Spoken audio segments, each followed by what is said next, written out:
Welcome back to another edition of Wake in the Red Weekly, presented by Footy Talks Lives. My name is Michael Singh, filling in today for the one and only Mitchell Tierny. Um, that's all I'll say on that for now. But we have a ton to get to on today's episode. We're going to talk, of course, of the big match tonight with Canada and Haiti. Canada trying to advance to the final eight, the final round of World Cup qualifying for the first time in 24 years, for the first time since 1998. So it's a massive, massive fixture for Canada today. We're going to be talking about some TFC because it's always fun to talk about TFC when you guys know what I'm trying to say. Yep. And then we have the some Canadian women's national team talk and a couple other things that we want to get to on today's episode. So as usual, guys, jam-packed edition of Wake in the Red Weekly today. But first, let me introduce my co-host today. Up and then to my left, or I guess left on screen, right in person, it's Jeffrey P. Nesker. Jeff, how you doing today? I'm wearing the Unity kit, and the irony should not be lost on anybody. I love that. Anthony, so this is a, shout out to the Wake in the Red scouting department. We got a lot of depth here on our bench, and we have brought on the one and only Anthony Khoury as our super sub today. Anthony, thank you for joining us. How you doing today, man? Pleasure to be here, man. I've been watching this show for time, and to be on it finally, absolute pleasure. Yeah, thanks for having me. Teamwork makes the dream work, man. I can't believe that we're 48, 49 episodes in. That's mental. Also, Mike, you buried the lead. We have a special guest booked for later. I'm not going to tell you who it is because it's that special, but hold on to your hats. Huge. This is maybe the hugest guest we've ever had on this show, and that's saying something because we've had the KJs, we've had the Petrillos, we've had the Armstrongs, we've had the Cloaks. We've never had anybody of this caliber before. So just as a guest, buckle up, guys, because you're going to be blown away. I just hope he doesn't disappoint now, eh? No, our special guest is. You use the pronouns wrong. I'm trying to keep them ungendered at this point. I did. Anyway, let's go before we. For sure. As I mentioned, we have a lot of Canadian men's national team talk to get to today on today's episode. But first, let's talk a little bit about TFC. So, I'm not the king of analogies. We all know who that is on this show. But have you guys, as a child, I don't know, maybe, have you ever, done something wrong, and then your parent or something knows that you did something wrong, but they won't tell you that you did it? So you have to kind of confess eventually because everyone knows that you did something wrong, but no one's saying it.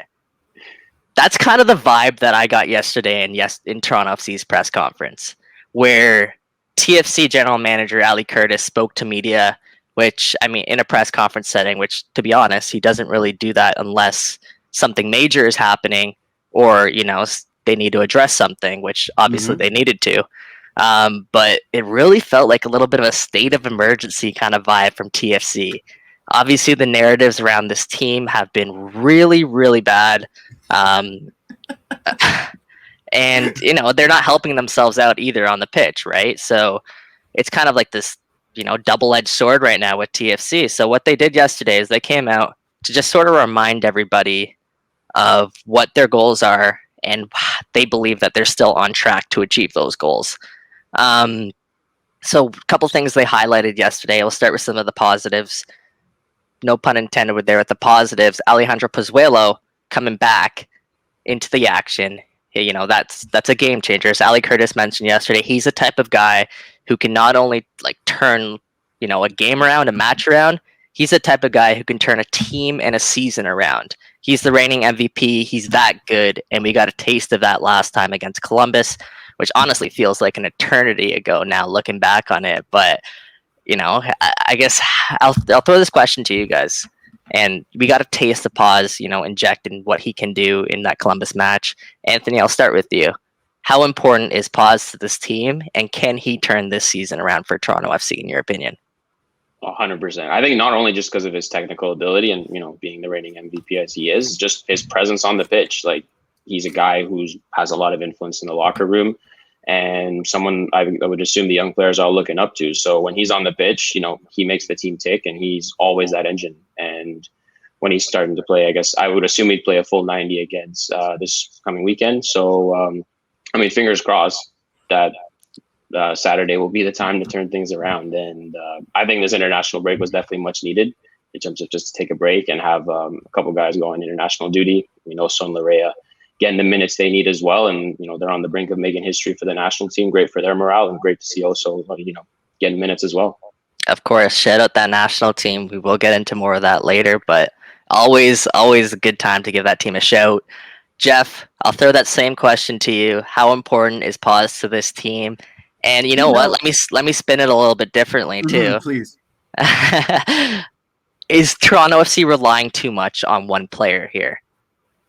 They're relying too much on the idea of one player here. I mean, at this point, and I'm not trying to drag you, Anthony, but is he really a presence in the locker room? I mean, his English isn't very good. He speaks one language, so maybe as an example on the pitch, but I have a feeling like we're so.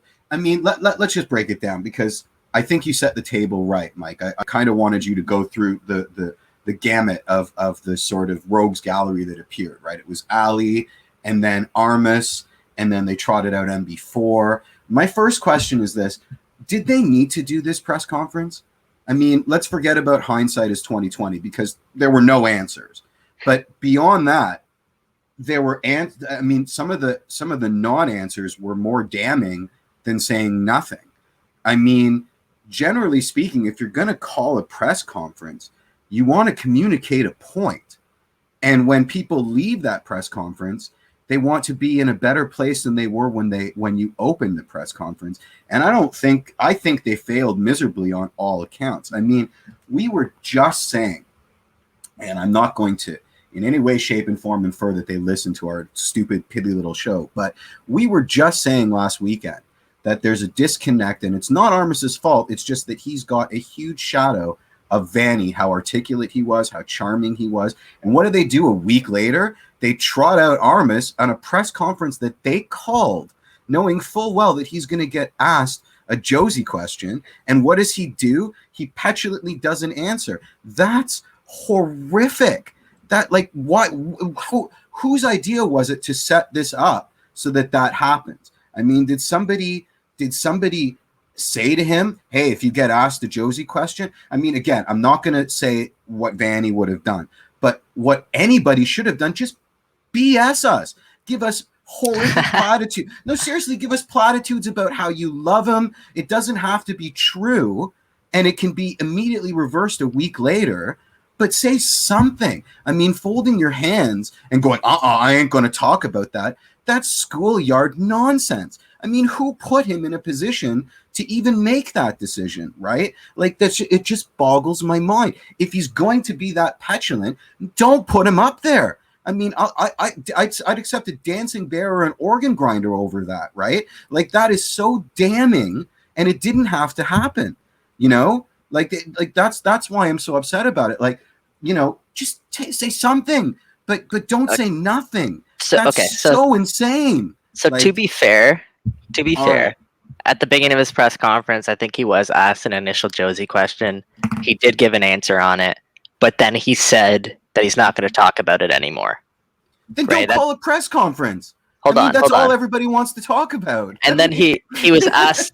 He was asked about Jozy again towards the end of the press conference, and then he just had to reiterate what he said initially, which is what he made his comment on Jozy Altidore, and then he said, "Okay, guys, no more talking about Jozy Altidore." And then he was asked another question about Jozy Altidore. So then he's like, "Okay, I get what you're trying to do. With all due respect to Jozy Altidore's situation going on, and it's like I said, we're going to leave that up to Ali now moving forward." But Jeff, I think your initial point hit the nail on the absolute head. This was a press conference that was called by TFC. They weren't revealing anything new. There was the needle was not moved in any shape, way, or form in terms of any news with this club. The Jozy Altidore situation, the only update that we got is that the situation is still ongoing. And no, I mean, if you read between the lines, you got a serious update. and I want to get into this. Everybody was very careful, from Curtis down to Michael Bradley. Of course, they were rehearsed. Well, were they? I mean, yes and no, right? You had Armas up there going to mention the agent. And I think that that's a very important detail, and it certainly didn't go unnoticed to me. Nobody ever inferred in any way, shape, and form that Jozy was having a personal conversation with anybody. They were very careful to mention that it was his representation. Now, again, that's not new, though.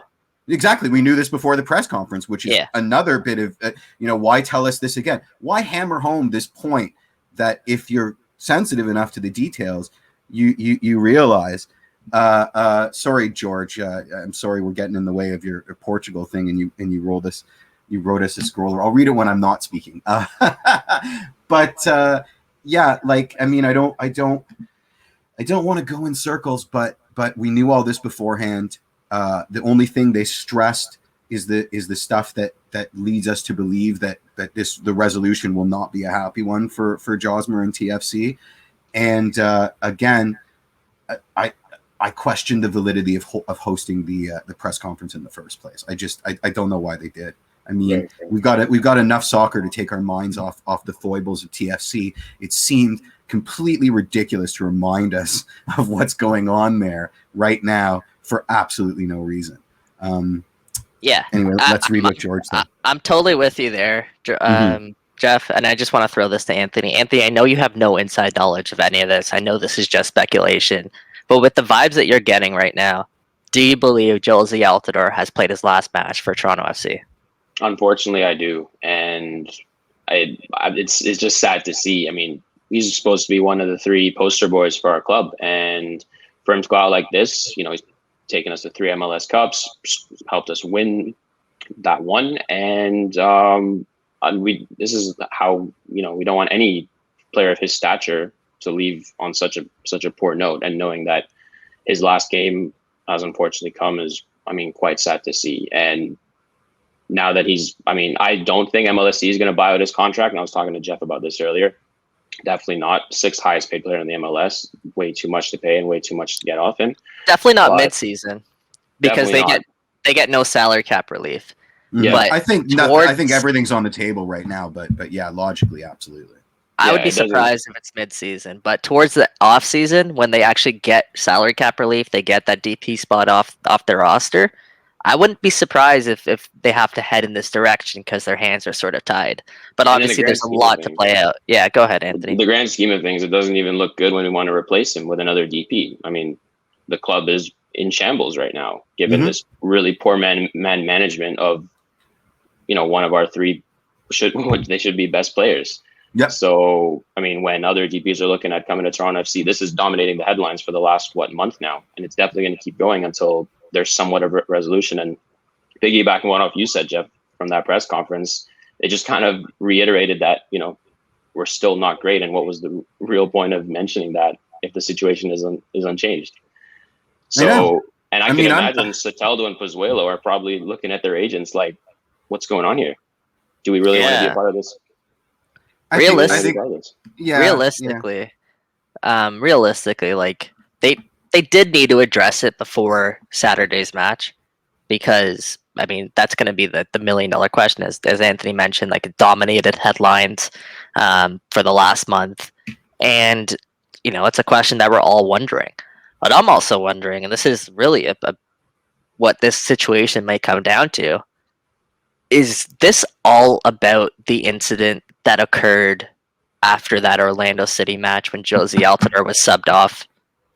Is it only because Jozy Altidore had a rift with Chris Armas? He said some things, and then it's like, okay, we're exiling you from the first team, and you got to train on your own, which he's still doing, by the way, in Florida. And The Athletic also put out a report yesterday that Jozy Altidore would prefer to train with the first team and kind of reunite with everyone there. So it leads me to wonder, like, what is this really about? Is this a convenient time? We mentioned this on our show last week. Is this more so a convenient time for Toronto FC to get rid of Jozy Altidore, who I've been on record saying, and I still wholeheartedly believe this, that the team would probably be better off long-term, even short-term, if they can fill that DP spot with an actual designated player that's worth that contract right now. And I think, does Ali Curtis see the same thing there? Is this a convenient time? Jeff, go ahead. They've been shopping him for a while. This is now common knowledge. They put him in the shop window at the beginning of the year. It didn't work out for them. They refused a Cruz Azul deal, which is the kind of deals that they were getting when they were shopping around, which is, we'll take him off your hands for the low price of nothing. You don't get a transfer fee. We'll give you the tiniest bit of salary relief because we're Cruz Azul. We don't care about your rinky-dink MLS rules. This is what we're willing to pay for him. Take it or don't, right? And considering that he's got a no-trade deal, so he can't go to MLS, so the MLS tam-gam, thank you ma'am shenanigans don't apply to Jozy, right? I mean, we've been saying it's a bad contract, and unless he plays good, we're seeing how bad this contract was, right? We gave him every concession in the world. TFC wasn't willing to do that. Maybe they didn't want to maybe they wanted a transfer fee or whatever. But you're seeing now that frustration manifest, right? So this has been ongoing, and I think that there's truth to your tinfoil hat that the club were incredibly frustrated, and this was a wonderful targeted opportunity, and so they went all in on this because now it's a way to own the narrative and in a way. Position themselves to be us versus them. They really shouldn't have put they tied their wagon to a brand new coach that nobody's met yet, that seems to be defensive and adversarial and combative when he's asked questions over Zoom. That's really not the guy you want to put up against a club legend that's scored goals and won us championships. But here it is, and we are. I think there's a lot of truth to what you're saying. I mean, if you want to get rid of somebody and life hands you lemons, you make lemonade. So I really don't think that we can ignore that and dismiss it as tinfoil hat nonsense anymore. What I was going to say, Jeff, is just that I don't necessarily think they're holding up for a transfer fee. I just necessarily think they're trying to get his full salary, as much as they can, off their books. Right, which is holding up for a transfer fee 2.0, right? Eventually, they're going to come to the At this point, though, the transfer fee is just off the table. Oh yeah, like there's no team that's paying a transfer fee right now. There's no team in the world. Maybe Jamie Vardy's Rochester Rhinos now that he's bought them, but other than or Inter Miami, we never dismiss Inter Miami giving somebody $100 million for no reason. There you go. So this segues perfectly into kind of what my next point was, and I wanted to talk about literally what the Michael Bradley situation was yesterday. So I was able to get in this question. Our super special guest is here, but I want them to wait for a while because I like flexing that power. I know. That's the way we just treat our guests on this show. Yeah, so especially the special ones. Yeah. And we'll keep you guys waiting just a little bit. So the Michael Bradley question I posted him was, Jozy Altidore, obviously with the situation going on, you guys are good friends. We know from covering this team, he's been quick in the past to jump to your defense, specifically at the beginning of 2020 when he kind of felt like the club mishandled the treatment of your ankle injury. So I just wanted to get your perspective with everything that's going on here with Jozy. So that was my question I posed to Michael, and obviously he was prepared for this question. This was nothing that was going to be a surprise for Michael Bradley, although it was surprisingly the last question of the press conference that was asked to him, which I thought was pretty eye-opening. But anyways, Jozy and I have a long relationship. This is what Michael Bradley's saying. He and I have shared a lot of incredible moments together, both with Toronto FC and with the national team. There's been some big successes. There's been some huge disappointment. But when you go through as many experiences like we have, that will mean something. That will always be there. No one can ever take those away from us. And so at this point, I want the best possible situation and outcome for Jozy and for his family and for the club, because obviously it's no secret how much I love and care about the club and how much I've given to try and help turn this club into something different and something special.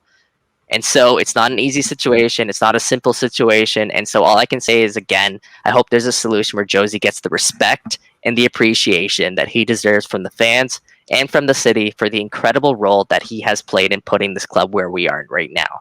When the book gets written, when all is said and done, we're talking about one of the best, if not the best player to ever play for the club.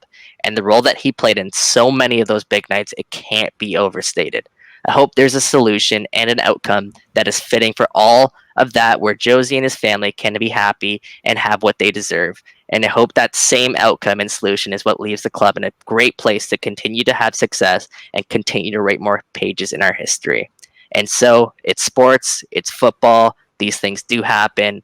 We'll leave the rest for Jozy and his agent and for the club as they'll navigate that. But those are my thoughts. Okay, let's not get into that too much. We can get into that more after. But just quickly, what I wanted to say was, like you've pointed out, Jeff, like Michael Bradley, he knows what he's saying. He picks his words very carefully, and to me, that's almost like a goodbye. Yes, exactly, a goodbye sort of thing to Jozy Altidore. So 100%. We'll see. I mean, once again, agent. I mean, very, very important that he stressed at the end. Jozy and his agent. This is now elevated to boardrooms and scheduled meetings. This is no longer casual conversations between members of the same team. This is two camps looking for a solution. And at this point, that solution involves both camps separating at the end of this. I mean, right. So Alec Curtis did say that everything's still on the table, so we won't write Jozy off completely yet. There is still a possibility in some sort of universe where Jozy does put back on the TFC kit, but for now it's not looking too bleak. So anyways, let's move on. Let's bring on our special guest today. We're going to talk some Canadian men's national team. So guys, excited, you ready guys. For this one? Are you ready for this? Ready. Mr. Canada Soccer, are you ready? We've wanted to have this guy on our show forever. It took so long to get him. Bit of a drama. Let's bring him on. Yeah.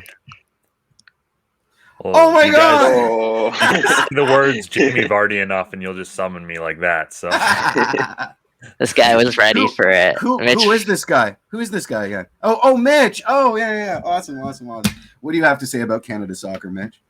that's your opening question. I think a lot of preparation. No. You usually write our questions, so I got nothing. That's fair, yeah. So yeah, food in the chat. Yeah, I like it, guys. Thought it was Herdman. Keep it up. Thought it was Herdman. We're the worst, man. So anyways, Mitch, obviously tonight is the biggest night right now in Canadian men's national team recent history, at least.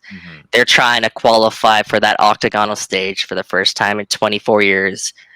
It's a second leg against Haiti. They're leading 1-0. Nothing can go wrong tonight, right?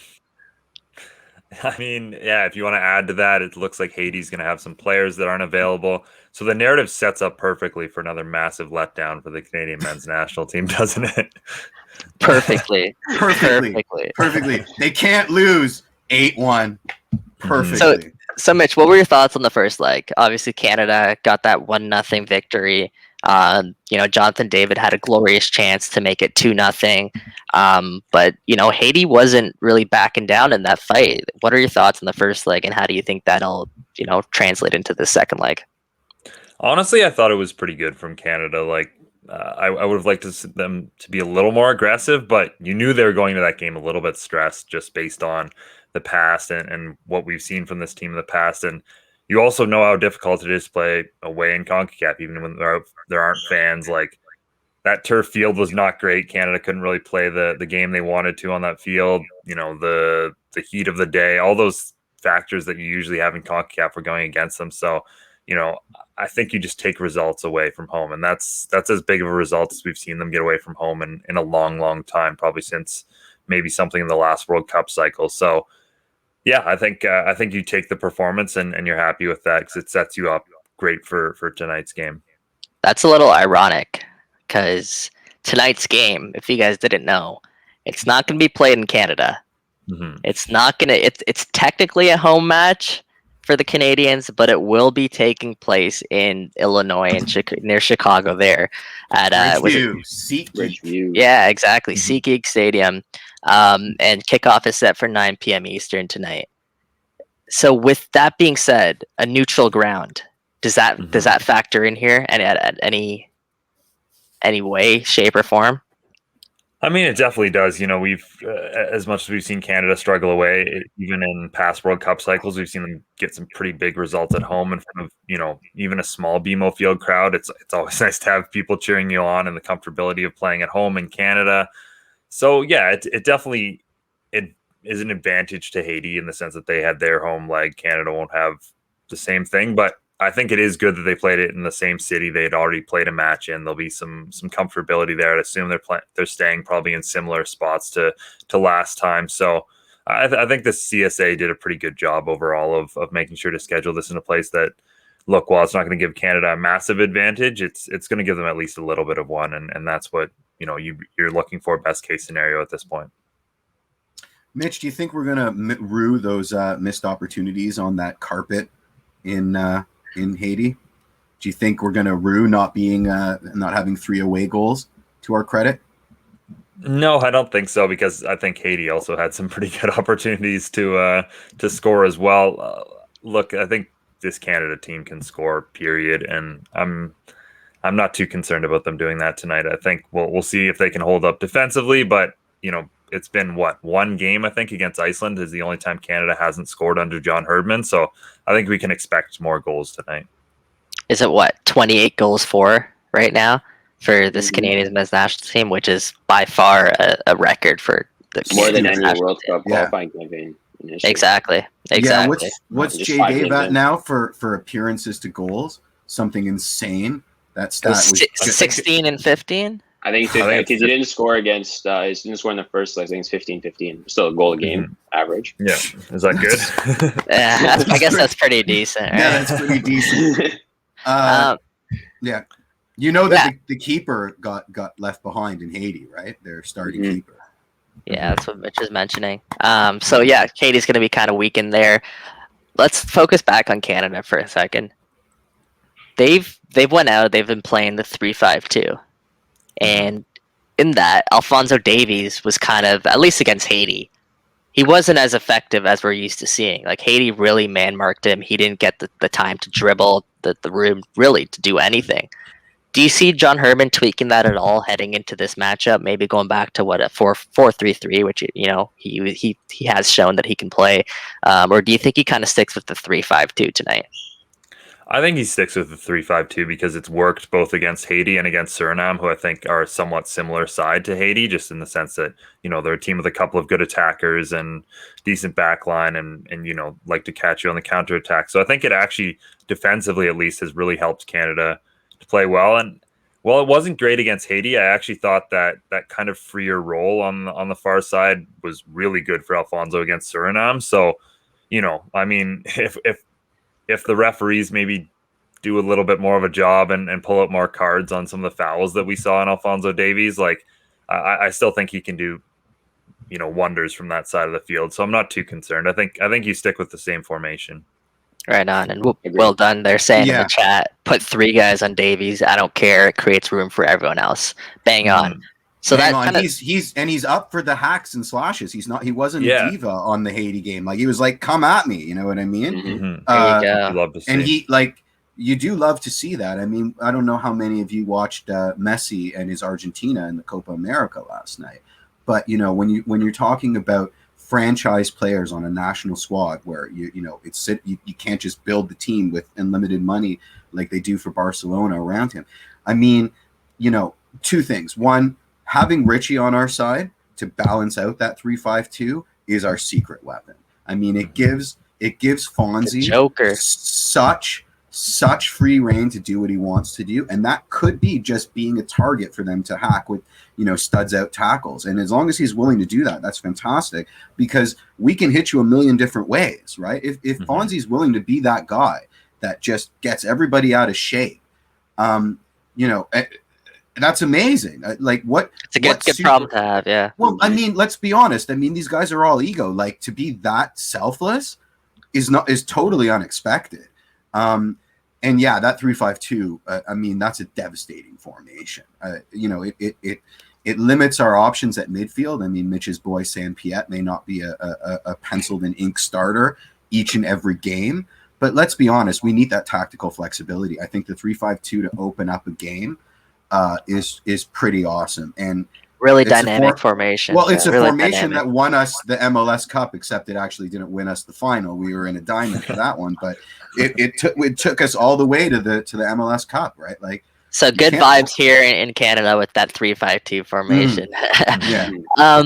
segues kind of perfectly to kind of my next question here, Mitch. And aside from Jonathan David, aside from Alphonso Davies, who is Canada's most important player tonight heading into the second leg against Haiti? Ooh, that is a good question. I think it's probably. Can I pick two in the sense that I think they're about just the same? one. No, okay. No, just No, one. you can pick I'll go two. Steven I'm kidding, I'm Eustachio kidding. then. I'll go Steven Eustachio because I think I knew it. I knew it. I I think knew the it. way- I knew it. yeah, been the way so good. Canada's midfield played against Haiti, and I think the way that they need to play again tonight, like the way he's able to pull the strings alongside Mark Anthony Khoury, who would have been my other guy, is something different from what we've seen for a Canadian side in several years, and that allows Canada to control the game. It allows them to be under less stress at the back, and obviously create the chances as well. You know, he had a great little pass in the build up. Kay had the through ball as well. So that combination and what he can do in the midfield, I think, is a difference maker for Canada. So I think he's incredibly important to everything they do tonight. He's been I would- so yeah. solid, like on the ball. Like every my time he God. receives a pass, like like some guys they look a little like shaky, like where's their touch gonna go? When he touches the ball, like it's just dead stop. And then what also impresses me about Eustachio is his ability to how quickly he picks his head up and gets a forward pass off. Like that is money right there from your holding midfielder because we know how much teams have struggled in the past when it comes to breaking lines, and he has the ability to break lines with the single pass. So definitely, I wholeheartedly agree with you there, Jeff. What are you going to say? Well, you know how in tennis some guys are clay court specialists and some guys are whatever the Hard court or hard court grass? specialist or grass specialist. Well, is Eustachio a turf specialist? Like, does he love? Does he love those bad carpets where it's really slow? I mean, Haiti hasn't watered that thing, in 40 years in anticipation of like, I mean, balls stop dead there. So it's like, because I'm ready to pencil them in Sharpie. Like when we roll this 3-5-2 attacking formation, as long as they're healthy, it's Mac and Eustachio in that midfield and everybody else is second fiddle, right? But am I jumping the gun here? Should I make it only when we're on turf? Because I mean, Eustachio looked amazing, and he was like the hipster pick, right? Like nobody that like people that casuals would not notice how solid he was there. Like the hardcore tactical people were like, "Holy crap, this guy! Holy crap!" I wonder if we'll see the same thing on a proper grass pitch, Mitch. I mean, that's where Eustachio would be playing most of the season in Portugal. So I'd imagine nobody enjoyed playing on that Haiti turf.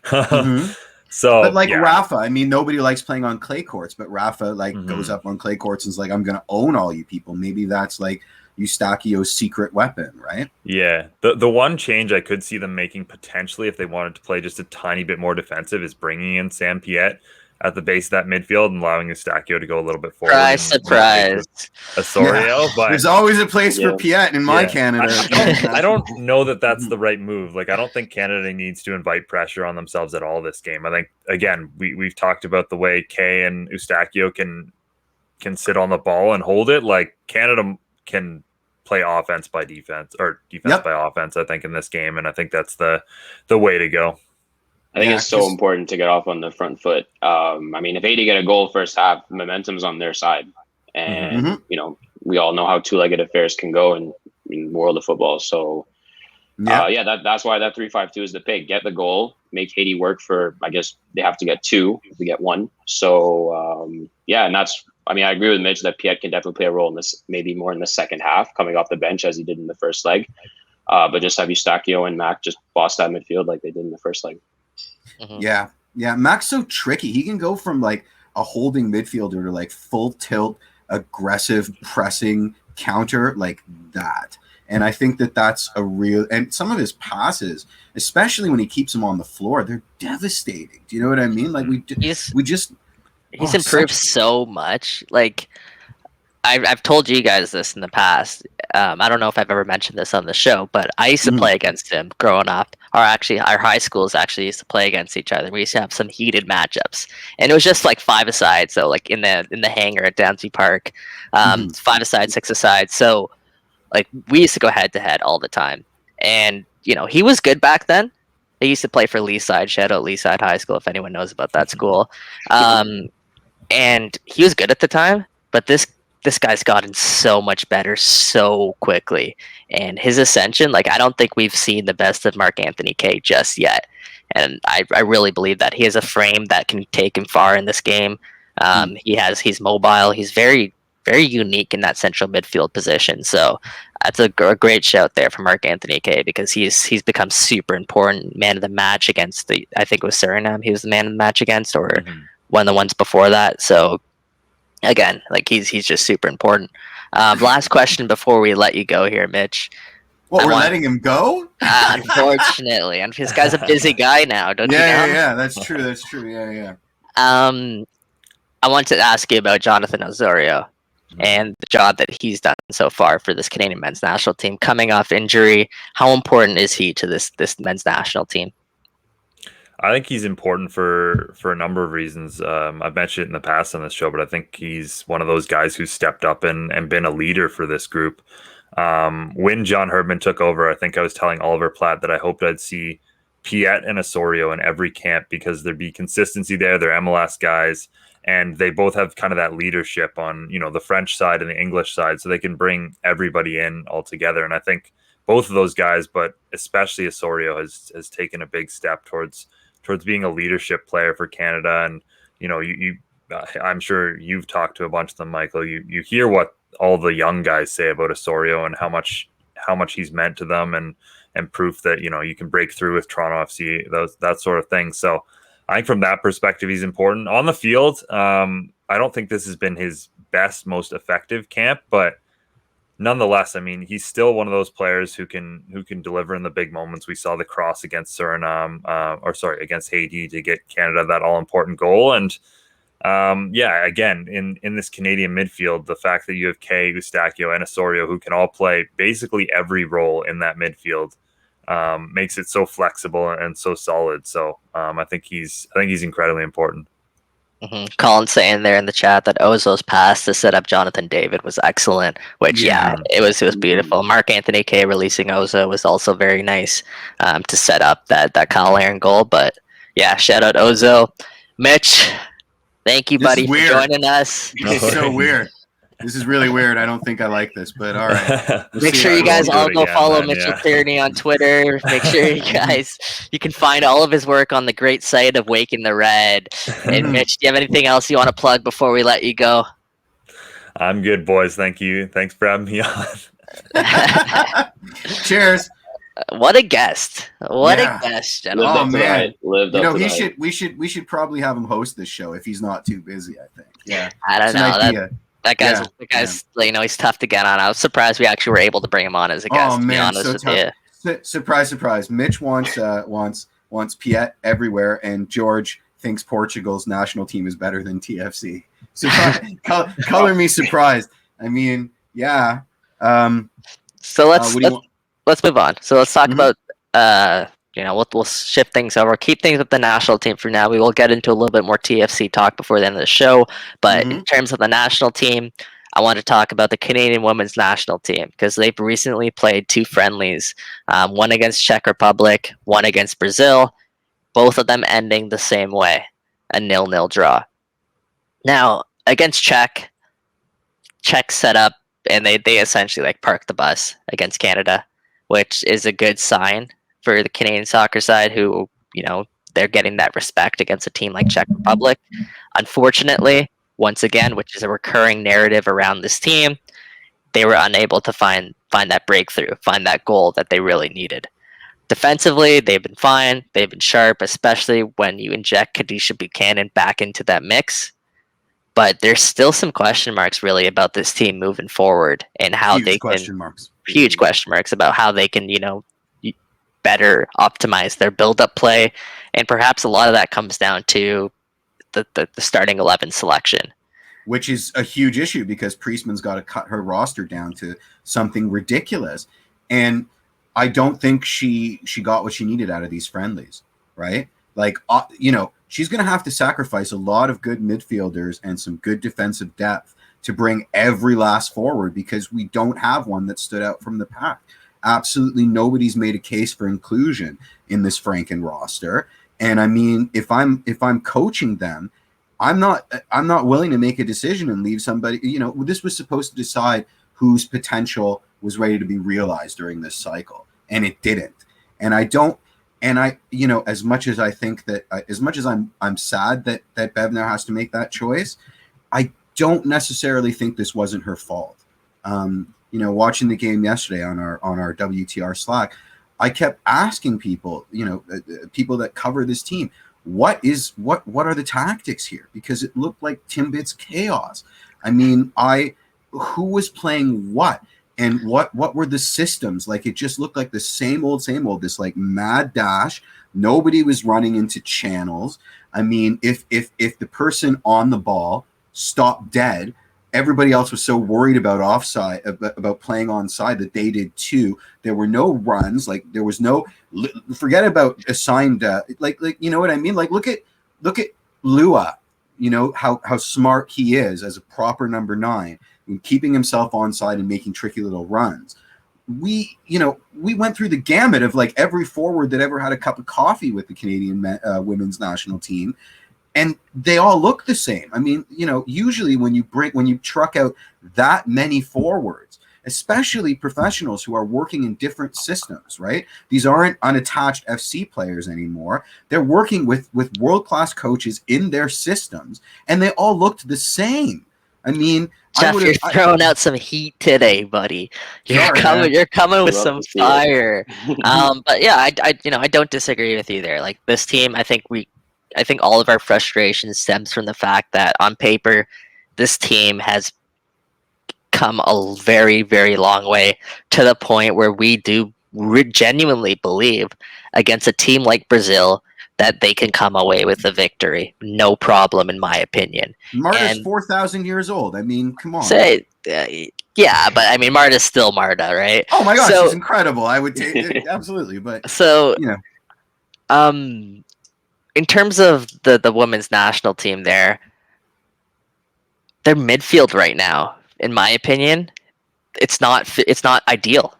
Like, this isn't the best midfield that this team can roll out. I think you got to put Quinn. That absolutely tattoo it on the team sheet. Absolutely, absolutely. You have to put, in my opinion, her best position is at center mid, Ashley Lawrence. I think she's too important of a player. She's too good of a player not to put in the heart of the park. Yep. And to be the most involved player on this Canadian women's national team. So Ashley Lawrence, for me, needs a spot in that central midfield. And the third one to round out that midfield, Jessie Fleming, of course. Yep, of course. Right? So right now we're seeing a lot of, you know, Desiree Scott, Sophie Schmidt, those names like that, who, you know, all respect to them because they are Canadian women's national team legends. Absolute legends. Roster. Get a golf membership. You ain't coming. I'm sorry. But if we're talking about the best of the best, we want to give the Canadian women's national team the best chance to win right now. I'm not sure if that midfield includes either of those players. Yep. And, you know, you insert the likes of a Janine Becky back into the side. Nichelle Prince looked very, very good. And then Christine Sinclair, like that's some attacking prowess, especially when you consider Ashley Lawrence playing higher up the field and kind of being able to link up with them. So right now, the question marks, you know, it isn't defensively for this Canadian women's national team. Right now, it's how you can, you know, improve moving forward. So hopefully that they can figure this out by the time the Olympics roll around. Hopefully there is an Olympics this year. And you know, we obviously want to see this team go on and medal because we genuinely believe they have the talent there on this roster. Any kind of wrapping thoughts, concluding thoughts in the Canadian women's national team before we move on, guys? Seems the last thing they would have wanted, 2-0 draws when you have to cut down to an 18-man roster, which, I mean, I just saw Ivan's comment. That's actually absurd. During a pandemic to just take 18 players, and that's a match day squad. If injuries happen, like, where are you going to go? Yeah, listen. Do they have to cut down to 18? They do, and I think some of it is cold logic, i.e., less people means less people that can be infected, and you know, it's not just Canada; it's everybody in the tournament, so everybody has to deal with it. But at the end of the day, I think Anthony's sort of dancing around this. I don't think Bev did herself any favors with these friendlies. In the same way that we opened this talking about why did TFC call a press conference? I mean, they like the sound of their own voice. These friendlies were supposed to mean something, and they didn't. And I watched both of them, and I didn't see that pressure to figure it out, right? Are they friendlies or are they competitive games? Like, if they're friendlies and you have unlimited subs, then you shouldn't be playing for a 0-0 draw. I mean, go out there, like, pull the goalie. Who cares if they beat us 1,000? No, but seriously, who cares if they beat us 1,000-0 if we can figure out how to get the best roster? Agreed. You know what I mean? I do agree with that, but yeah. At the same time, like, you got to manage a lot of different things, like confidence. You have to manage, ensuring that Kadisha Buchanan, for example, she gets the minutes with this team because she missed out the last 2-3 camps. So there's certain things like that come into play there. Mike, I think it was one of our 2020. I think it was one of our guests who tweeted yesterday when Haidema came on that this was like. And again, it was subjective, but this is her last audition. I mean, they got to read that stuff. I wonder if that's as bad for confidence as ostensibly losing a friendly by a huge. I mean, I don't know if Jordan Haidema sees that tweet.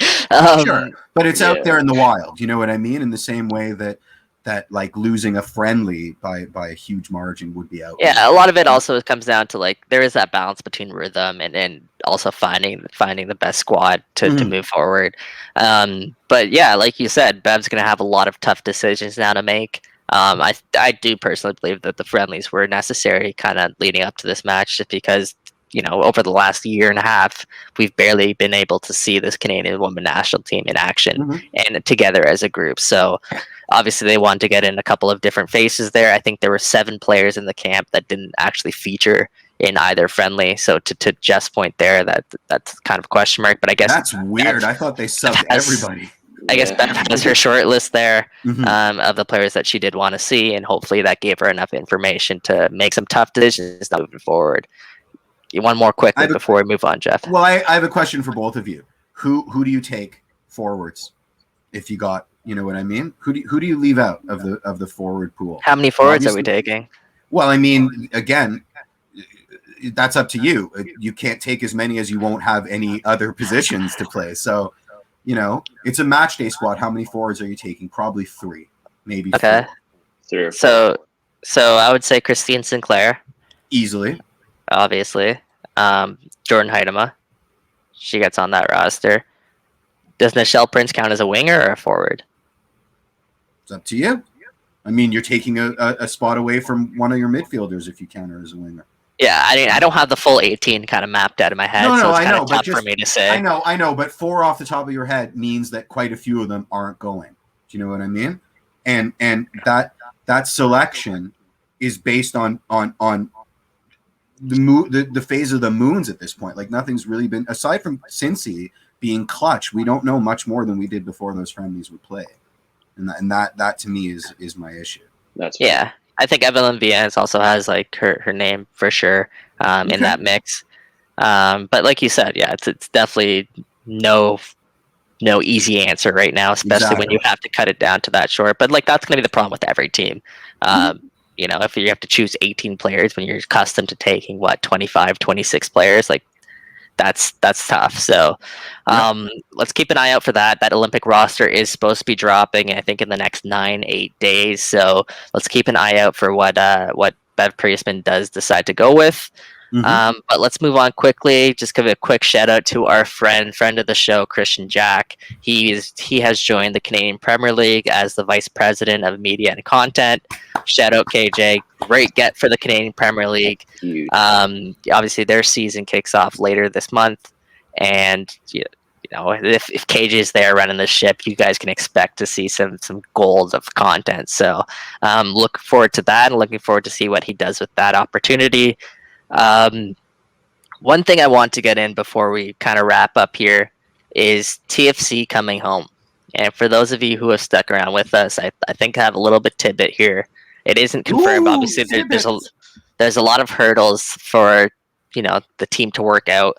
A lot of hurdles for the Canadian or the Canadian government to work out. Nothing's finalized here. This is just speculation. But I've heard that TFC is eyeing to return home to BMO Field the middle to late July. What month is it? I stopped counting a long time ago. Oh, it's June. Okay, good. So I think they have two matches around then, which is I think the 18th and the 21st, both at BMO Field. So those could be the dates that we circle on our calendar. And also, obviously none of this is confirmed. This is just, early rumors that are happening, but also that they play August 1st, I believe, at BMO Field. So those are a couple of dates to kind of watch out for as this team is trying to return home. They're trying the best that they can. So it's going to hopefully happen so quickly, just like it did with NHL. Like we're going to go from it's not happening to, hey, here's your tickets sort of thing. Like if recent history's taught us anything, it's hold on to your hats. This reopening is going to happen a lot quicker than the sort of stipend. Yeah, of course. And the Ontario government releasing their return to play plan for some of these major teams. The CFL is kicking off their season, I think August 5th, around that time. Again, all of this can change in a heartbeat, right? And with the numbers that it is, that we're seeing in terms of the COVID numbers, it is trending downwards. More people are getting vaccinated. And I've also heard that TFC are hoping to get, I think, 35% capacity when they do return home. Obviously, that's still up in the air. So some positive news for you guys to kind of hold on to there, hold on some hope. But keep an eye out for those days because there's some rumblings going around that's what TFC is eyeing, and obviously they have to get approval for that as well. But Michael Bradley spoke about it yesterday. Yeah, Anthony, I'll throw to you in a second. Michael Bradley spoke about it yesterday. Everyone in that TFC team is waiting to come home and can't wait to return to BMO Field. Like we've talked about that on length on this show about how much playing away from home does affect you. Their Austin FC, for example, I think they went off and they said that they wanted to get at least 1 point in every road match that they play in, and that'll be a success for them. TFC is playing all of their matches on the road, essentially. So put that into a little bit of perspective of what's going on there. Anthony, what did you want to add there? I wanted to piggyback off the national team as well coming home because, hopefully we go through to the final round. That first game in the Octagon is Honduras at home. How huge of a homecoming is that going to be in September? Goosebumps. Goosebumps like that. Because the national team is like we love TFC games at BMO Field. There's nothing like it, but the national team games are a different vibe, and especially in this era, we have Tim and Sid talking about a new generation of national team players. If I know you really wanted us to get that in on this show, I'm so happy right now. I'm so happy. Anyway, go ahead. Continue. No, well, I'll throw that to you. Like, what did you like about that? I mean, obviously, Mitch was first to correct me that they're like maybe the biggest supporters of national team soccer in all of mainstream media. But it was very, very nice to see. What was it? I mean, I thought Twitter video maxed out at like 2 minutes, and they managed to get like 8 up there on their Twitter. But it's like 8 minutes of just like a bluffer's guide to what's going on with the Canadian men's national team. Really well presented. I mean, checks all the boxes. He made sure to open with, now I'm only talking about the men's national team because too often they're like, oh, who's Christine Sinclair? And nobody on the men's national team is even in the same universe as Cincy right now. But it was nice to see. You know what else was really nice to see? Matty Doyle on Extra Time quietly saying that Fonzie's the best player in CONCACAF. And then scream that. That's not a secret. That's not a secret. He's like, you can have your Pulisics and your McKennies and your Tyler Adams, but for my money, it's Fonzie. Easily. Well, that 5-3-2 and figuring out how to play Alfonso, confident, Bayern, championship, Fonzie is going to be like when the book is written about this team, there's going to be paragraphs on that because finding a way to get your best players on the pitch is, Herdman, man, like think about his trajectory. Like he was coaching a bunch of kids and now he's coaching generational players that are making waves all over the major leagues in the world, right? Like it could have gone so many different ways. Imagine if Fonzie came back and was like, I don't have to listen to you. I mean, Hansi Flick tells me what to do in my day job. Who the hell are you? You coached New Zealand for like 20 minutes. Like I get to decide, where I'm playing. And J Dave could have done that, and Eustachio could have done that.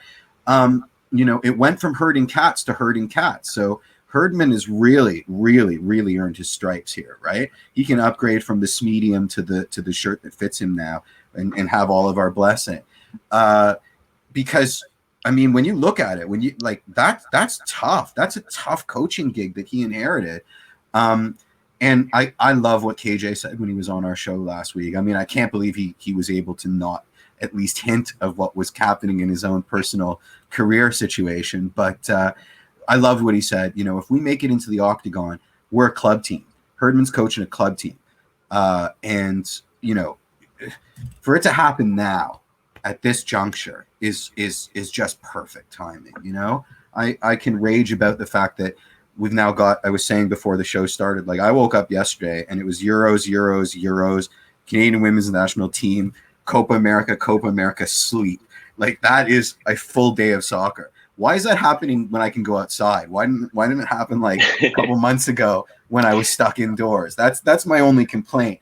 Right, an exciting time, as Jeff's alluding to there. Like it is really exciting time for play him off, Canada soccer for and TFC is returning for the first time in 3 weeks. They're going to be starting their. Let's face it, like it's like a new season for them because exactly, a rejuvenation, because the reality is the pressure's on now. At this point, it's not about putting in good performances. At this point, it's about getting results. And this second season for them, I guess let's call it, it starts Saturday against Orlando City, a team that they already lost to. But they played well in that match, and they're going to have some more bodies back into the mix. Ali Curtis saying this team is healthier than it's ever been. This season at least, so that is something to look forward to. This season, I like the asterisk. This team is the healthier they've ever been from the calendar, January to March. Yeah. So they will be without. They will be without Jozy Altidore. They will be without Jefferson Soteldo. But we will expect to see Alejandro Pozuelo back into that mix. Jonathan Ozario, Richie Larea playing tonight for the Canadian men's national team. After tonight's match, there's also a chance where they get back into the mix for Toronto FC by this weekend. So we'll keep an eye out on that. But, Erickson Gallardo's back in training. We got Rocco Romeo back. We have Julian Dunn back. There's bodies back into this mix that this TFC team can now lean towards. Do you think he's going to play the kids? Do you think so actually, I asked him about that a little bit, actually. And so he's not – I don't believe he's going to play the kids. He might play them in bursts, but he said essentially is that like they got their run out early on this season. They got valuable minutes under their belt, and recently we saw some of the young guns being loaned down to TFC too. So one thing he was stressing is Chris Armas. He was stressing consistency, and obviously. They're not Michael Bradley. They're not Alejandro Pozuelo. Those guys are the ones that are able to go out there and, do that for 400 games, 1,000 training sessions is what he said. So now that's what he wants to see at this next step for these young guns is for them to, get real game reps, get real minutes, but also to be able to back that up with their performances and for them to earn those minutes essentially. And that's why we're seeing a couple of loan stints down to TFC2. We saw Jaden Nelson go down. We saw Jakil Marshall-Rudy go down. And we saw, of course, Kevin Silva and Ralph Priso. So expect to see, perhaps a little bit of those loan moves in the future as those two teams are now really close together. And that's more of an opportunity that's more of an opportunity of where those young guns can get those minutes. But I don't expect them to see too much of those young minutes now moving forward. Yes, Ivan. That's funny. It is 1:15, so let's wrap up as soon as we can. Do you guys have any final concluding thoughts before we kind of wrap up here? I would love to rant about what my expectations are for the rest of the TFC season, but I'm going to leave it for next week. Let's see what happens on Saturday. Yeah, exactly. I got a lot of questions, and I don't like any of the answers that I'm coming up with myself. All right, yeah, because winning could heal a lot of the wounds, as Michael Bradley kind of illustrated. It's easy right now to kind of poke holes at this TFC team and think that things are worse than they actually are, because obviously there's nothing really for them to back up anything positive right now that's going on. But Anthony, any final thoughts here as we kind of wrap up? I mean, let's finish off with the national team. It's beautiful time to be a Canadian national team fan, both on the men's and women's side, with the Olympics coming up and, hopefully an octagon coming up. So hopefully after tonight, it'll be even more beautiful and we can start looking forward to some huge matches. And I don't know if you guys actually saw the schedule, but our first 2 road games are the US and Mexico. It's going to be absolutely huge. If we can get through, right? As long as we don't ever call it the Ocho, because I don't want it. It's not allowed. But yeah, go Canada, go. Allez Rouge. Yeah, big matchup, as we mentioned, a couple times on this show. First time that they can reach the octagon, the final 8 in 24 years since 1998 in France, and it starts tonight against Haiti in the second leg with the Canadians up 1-0. That match will be played at 9 p.m. Eastern tonight in Chicago at SeatGeek Stadium. So let's go Canada there. Toronto FC. Catch it on One Soccer pregame show. What is it? 8:30 or 8 o'clock? Is it a full hour? It's usually half an hour, but okay. I don't know that off by hand. Toronto FC. They're back in action this weekend against Orlando City, and we know what's at stake there for the Reds. So hopefully they can we see a couple of victories today. Jonathan Ozario, Richard Lorea hopefully will be able to play a big part in both of those games. Anthony, first of all, thank you very much for joining us today. Awesome job. You were absolutely fantastic, and we might have to bring you on more often instead of Mitch, because we know Mitch is a busy guy, man. Yeah. So down. Always. Also, he's mean, and you're nicer. So there you go. Thank you on that note, thank you to Mitch for joining us as our special guest today. We got a lot of good insight from Mitch about the Canadian men's national team, and about tonight and why tonight should be a pretty eye-opening matchup for the Canadian men's national team, one that comes with big expectations. Thank you to our producers, Sophia, Kevin, Edwin, for writing all of our articles. We appreciate everyone that's in the chat joining us. But on that note, hopefully we got some more positive news to talk about next week. Until next week, everyone, we'll see you then. Cheers.